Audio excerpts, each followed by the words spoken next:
अस्सलामुअलैकुम। आज एक बार आपके सामने लाइव हूँ, यानी आपके रूबरू हूँ। आज कुछ ख़ास मौज़ूआत लेकर आया हूँ और वो सारे मौज़ूआत शायरी के हवाले से हैं।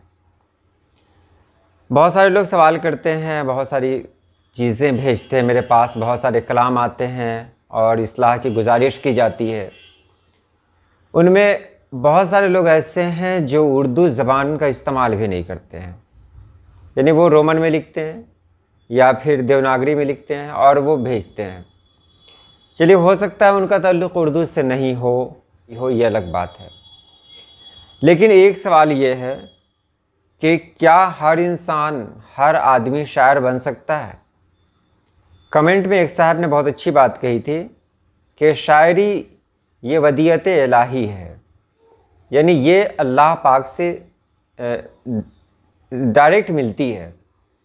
यानी एक ऐसा ज़ौक़ है जो अल्लाह पाक ने फ़ितरत में डाल दिया है। शायरी सब नहीं कर सकते, जिस तरह पेंटिंग, सिंगिंग और ये बहुत सारी चीज़ें हैं जो सबके बस की बात नहीं है, लेकिन शौक़ होता है। एक बात देखिएगा, जब हम कोई अच्छी तस्वीर देखते हैं, कोई अच्छी पेंटिंग देखते हैं, कुछ देर के लिए हमारे जहन में ये बात आती है या ये शौक़ उभरता है कि काश हम भी ऐसा करते।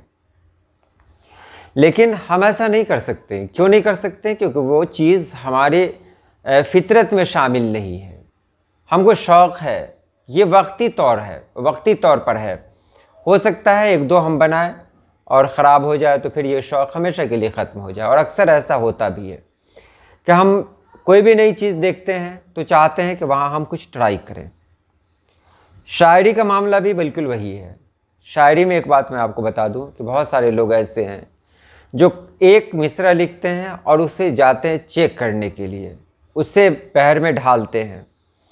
अब मैं आपको बता दूं कि ये बहर में, ये बात मैं पूरी वाज़ेह तौर पर आपको बता रहा हूँ, पूरी ज़िम्मेदारी के साथ बता रहा हूँ कि बहर में ढालना और उसे तख्ती करना, ये देखना कि मैंने जो कुछ लिखा वो सही है कि नहीं है, ये सब बाद की बातें हैं। और इन सब चीज़ों को आप एग्ज़ाम के लिए छोड़ दें, क्योंकि वहाँ देखा जाता है, वहाँ आपसे सवाल किया जाता है कि कोई शेर अगर सही है तो क्यों सही है। आज 95% ऐसे शुरा हैं जो इल्म उरूज से वाकिफ़ नहीं है, लेकिन जब वो शायरी करते हैं ना तो उनका एक मिसरा भी इधर उधर नहीं जाता है। बहर और वज़न पर इतनी पकड़ है कि उनका एक हर्फ भी खारिज बहर नहीं हो पाता है। तो ऐसा क्यों है? क्या उन्होंने उरूज की क्लास ली है? बिल्कुल नहीं ली है। तो ये नेचर है, ये फितरत है। बहुत सारे लोग ऐसे हैं जो शायरी के लिए ही बने हैं और वो शायरी कर सकते हैं। तो मेरा यही कहना है कि अगर शायरी करते हैं, आप शायरी करते हैं, तो अगर आपको हर मिसरे पर आपको ये जानने की ज़रूरत हो कि आपका मिसरा बहर में है कि नहीं है, तो फिर मेरे ख़्याल से शायरी छोड़ देनी चाहिए।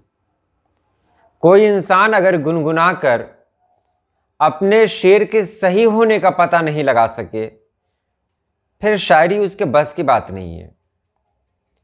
आपने गांव में देखा होगा, जो गांव की जो ख़वातीन होती हैं, गांव में जो तकरीबात होती हैं शादी की, वहाँ लोग क्या करते हैं, गांव की अनपढ़ औरतें आकर गीत गाती हैं। उन्हें उरूज़ की समझ नहीं है, लेकिन आप देखिएगा कि वो लोग लगभग 50% उरूज़ पे होती हैं। आखिर क्यों? क्योंकि ये उनकी फ़ितरत में शामिल है। तो अगर शायरी का शौक़ है तो ये जान लेना ज़रूरी है कि क्या वाकई शायरी आपकी फ़ितरत में शामिल है। और अगर फ़ितरत में शामिल है तो इसकी पहचान यही होगी कि जब आप गाएंगे तो सही गाएंगे। हो सकता है एक दो मिसरा इधर उधर हो, या ये भी हो सकता है शुरुआत में एक दो कलाम आपका हो वो बहर से अलग हो, वो खारिज हो, यानी वो जिसको रद्द कर दिया जाए। लेकिन अगर आप 10-15 कलाम इस तरह लिखते हैं जो सिर्फ गुनगुना कर लिखते हैं और वो बहर में सही है, तो फिर आप बिल्कुल आप शायरी कर सकते हैं। जैसे आपने गुनगुनाया, कुछ भी गुनगुनाया उसको लिख लें, मतलब उसको अल्फाज का पैकर दें और फिर उसको नोट कर लें। उसी तरह फिर आप गुनगुनाएं, उसी तरह फिर उसको नोट कर लें। फिर आपको समझने की ज़रूरत क्या है, काफ़िया और रदीफ़, बस आप यही जानेंगे काफ़िया किसको कहते हैं, रदीफ़ किसको कहते हैं, तो आपकी शायरी हो जाएगी। लेकिन आप जब पहला मिसरा ही लिखते हैं, पहला मिसरा, और आपको पता ही नहीं चलता, आप खुद उसको गा भी नहीं पाते हैं, ना आप गाते हैं उसको, ना गुनगुना के सही करते हैं, और फिर उसको ले जाते हैं आप चेक करने के लिए कि ये बहर में है कि नहीं है, तो फिर मेरे ख्याल से ये दुरुस्त नहीं है और फिर शायरी पर मेहनत करने से कोई फ़ायदा नहीं है। शायरी क्या है? हमारे जज्बात का इजहार। तो जज्बात का इजहार याद रखेंगे, पहले जज्बात है तब शायरी है। अब पूरा फोकस हम शायरी पर कर दे दें कि ये बहर में है कि नहीं है, ये किस बहर में है, इसकी तख्ती कैसे होगी, तो पूरा फोकस हमारा कहाँ चला गया? वो चला गया शायरी पर, फिर जज्बात पे हमारा फोकस नहीं रहा, फिर हम अपने ख्यालात का इजहार नहीं कर सकते। शेर को बेहतर बनाने के लिए या शेर की समझ पैदा करने के लिए हम अपने ख्यालात को भूल जाते हैं और नतीजा ये होता है कि हम शायरी करते हुए तुकबंदी पे आ जाते हैं, और अक्सरियत यही करती है। तो मेरे कहने का यही मतलब है, शायरी कर सकते हैं, बिल्कुल आप शायरी कर सकते हैं। जो वीडियोस आपके सामने हैं, ये वीडियोस उनके लिए हैं जिनको अल्लाह पाक ने वाकई शायर बनाकर भेजा है, क्योंकि ये एक फ़न है, ये आपकी फितरत में शामिल है। तो आप इन वीडियोस से सिर्फ अपने फ़न को निखार सकते हैं, बस अपने फ़न को निखार सकते हैं। एक हीरा होता है, उस हीरे को खूबसूरत बनाने के लिए तराशा जाता है, लेकिन पत्थर को अगर उस तरह तराशा जाए तो वो पत्थर हीरा नहीं होगा, हीरे को ही तराशना पड़ेगा।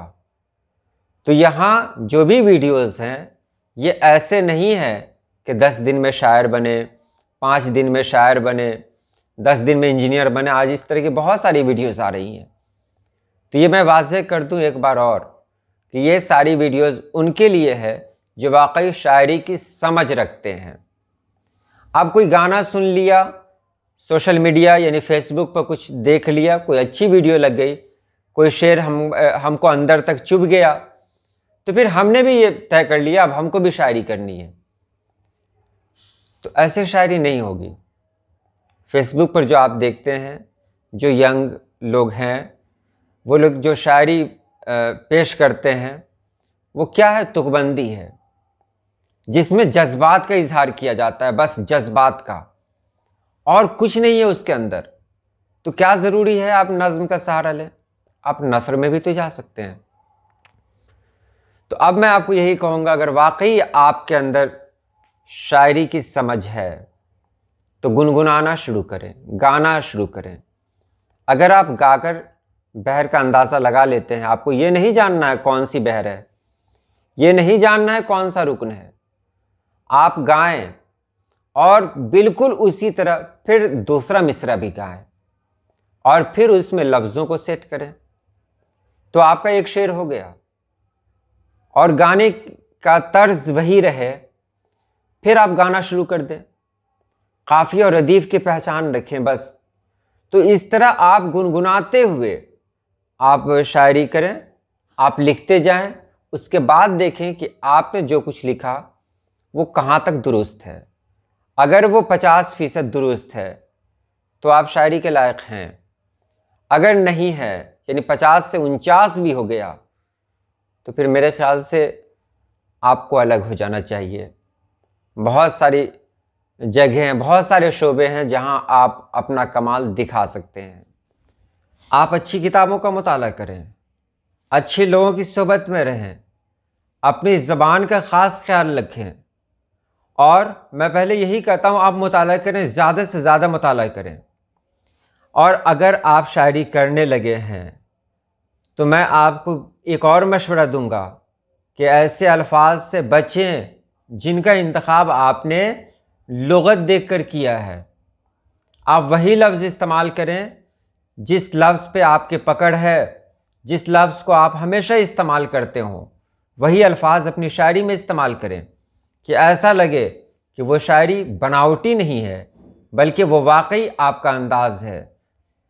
तो वही लफ्ज़ का इस्तेमाल करें जिस लफ्ज़ का आप इस्तेमाल हमेशा करते हैं, तो आपकी शायरी बेहतर होगी। किताबों का मुताला करें, ये ज़रूरी है। तो आज के लिए इतना ही। इंशाअल्लाह फिर मिलते हैं हम किसी नई वीडियो में। अल्लाह पाक आप सभी लोगों को खुश रखे, आबाद रखे। अल्लाह हाफिज़।